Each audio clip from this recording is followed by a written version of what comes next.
For some time now, a group of my classmates from St. Anthony's gather together at least once a week or so for a cup of coffee and to share memories. And I have the unique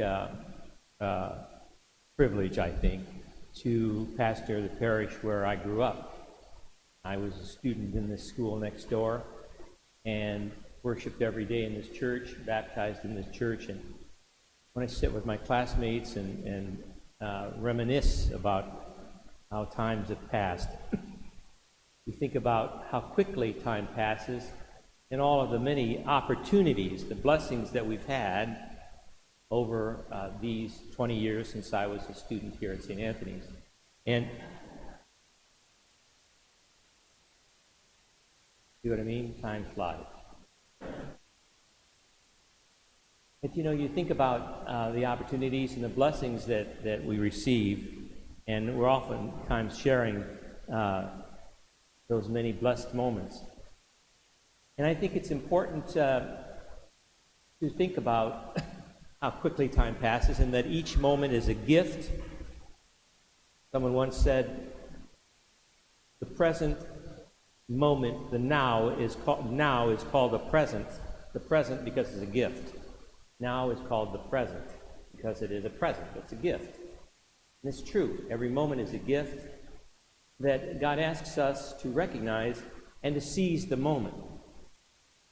I think a lot of opportunity has passed because we put off to some other time what we need to do here and now.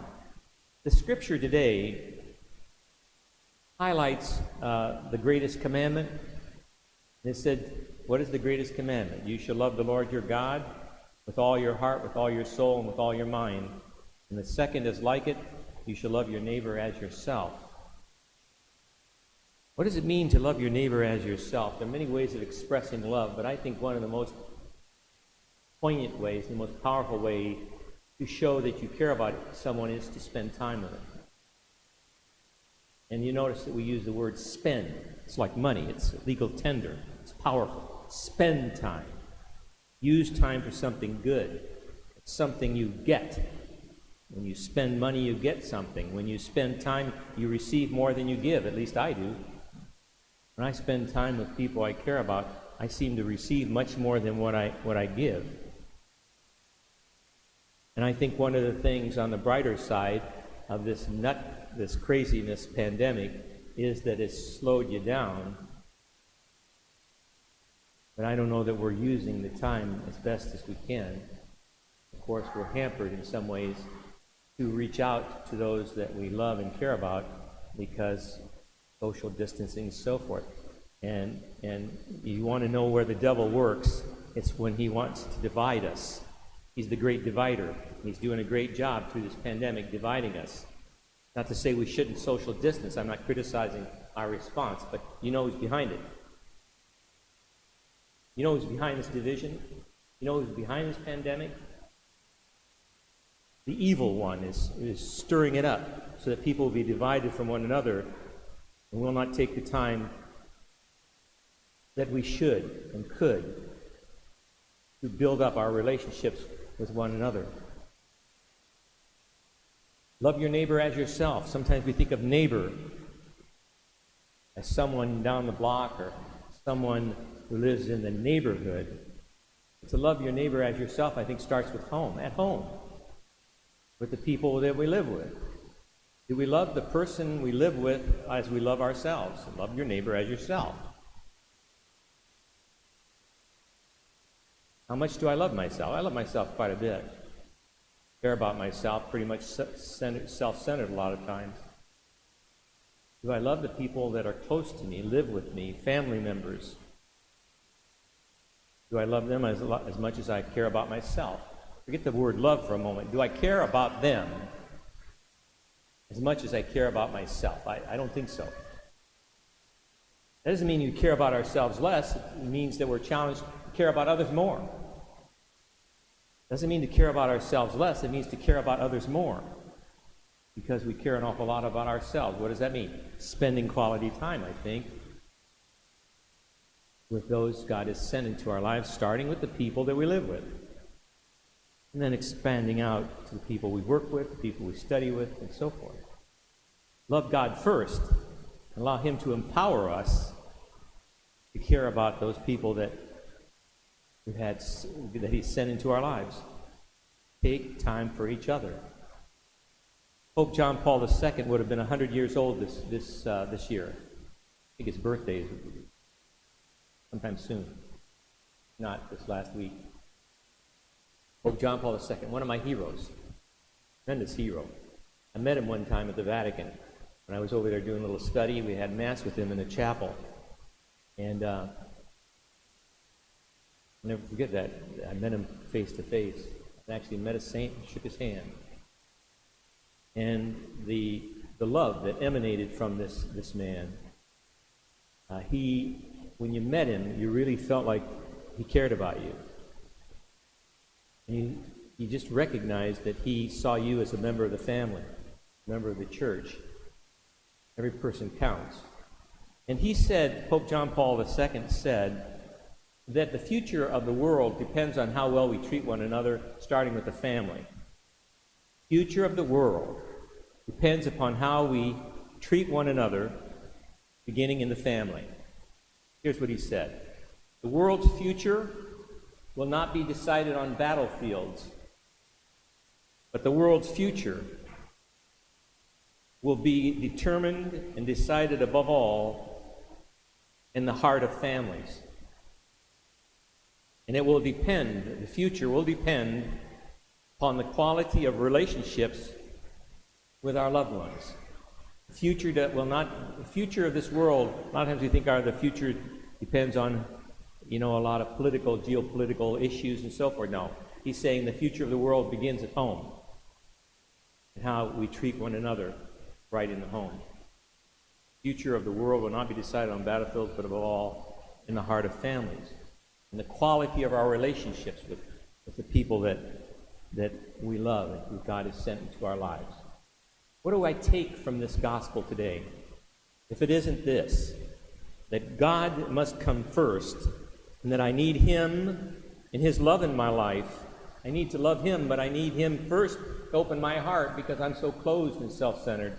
To love Him first, and then to allow His love to overflow in my life and through my life to the people that He has sent, beginning with the people in the home, the family, taking time for them. We are so busy a lot of times. To slow down enough really to look at one another in the eyes and to encounter one another, to be patient with one another and to pray for one another and to pray with one another. Present moment is all we have, as I said, when I think about how quickly time has passed since my grade school days here. How many opportunities have been blessings, but how many opportunities have been missed too? Here in the family of St. Anthony's and in my own family life. But I also think about the many moments that I seized the moment. I'm glad of it. My dad was from Italy, and although Italians are very affectionate people, men tend to be macho men, especially those that were immigrants in the last century. And my father was a very strong man. He worked in construction. He owned a bar. He was no sissy. My father was a strong man, man's man. And I remember he was never much about saying, "I love you," but you knew he loved you. Oftentimes he would say in Italian, "Io ti voglio bene," which means, "I really wish you well." But as far as saying in English, "I love you," I never heard it I never heard it at all. Till many years when I was an adult, I never said it to him either because I was afraid that he wouldn't respond. But I remember as an adult, not long before he died, I finally said to him in no uncertain terms, "Dad, I love you." And he responded, "I love you." And I was stunned and touched to the heart. And as I look back on that occasion, I think I probably should have said a lot earlier to draw him out a bit, but I'm glad I did anyway. Because when he died, I looked back on that moment and thought, I'm glad I did. And those weren't just words. Sometimes, I love you, happy face, I love you. How sincere are we when we do that? To really mean it. I love you, which means I care about you. I care about you spiritually. I care about you physically. I care about you emotionally. I care about you in every way that you're important. Beginning with the people that you live with. Allowing God to expand that circle one moment at a time. Because Jesus is very much present to us every moment. And I think a lot of times he's tapping us on the shoulder, kind of nudging us, come on, do this. Care about this person. Take time for this person. Love this person. Tell this person how much you love them, and so forth. He's present to us every moment. I saw a poem the other day, a meditation called The Present Moment. As I said before, now is called the present because it is a gift. This little poem reminds us of each moment. Think about this each moment in terms of the giftedness of each moment, how to utilize each moment as we can, God's help, to care about one another, beginning in the home. I hold in my hands this present moment, the now. Then another moment and another. I become aware of each one. Each moment to treasure, to hold, to be aware of. The moment will never come again, the now. For it changes and becomes another now. Hold it, treasure it, be present to it, beware of it. Be aware of it. This is the moment. Ponder, take a deep breath, feel the air, look around. This same moment will be gone in a moment, only to now allow another to come. This is the moment. Don't miss it. Don't forget it. Hold it in your heart. It will never be repeated exactly the same. Be ready. Accept the next one. Know that God is there. God is here. God is present. Be aware. Believe. Trust. Treasure. The present moment. The now. It is a